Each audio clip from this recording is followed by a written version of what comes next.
Guys, magandang hapon. So, ito, mayroong nakaparada sa likod ko.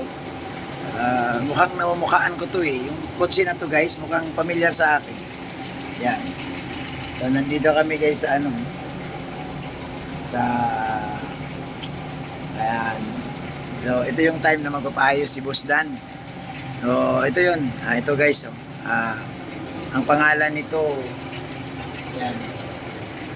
Isa siyang malaking parlor dito guys. So yun, yan. Kilala nyo na itong kotse na to.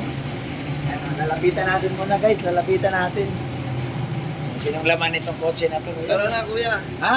Tara na. Yan. Hello Guys, po. si Boss Dan. Shoutout kay Joy Kuya Bobby San. Ay grabe. Paano? Uy, Make up daw.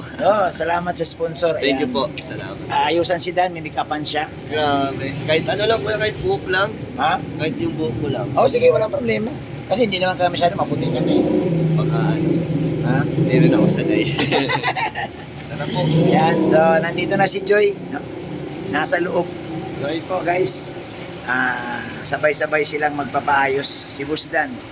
Joy at si Joy at si Dan sabay magpapaayos dito sa yan.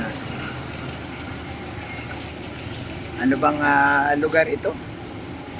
Yan, dito lang siya guys sa may malapit sa Chungwa. Bro, pasok na tayo bro. Dito sa loob. Pasok.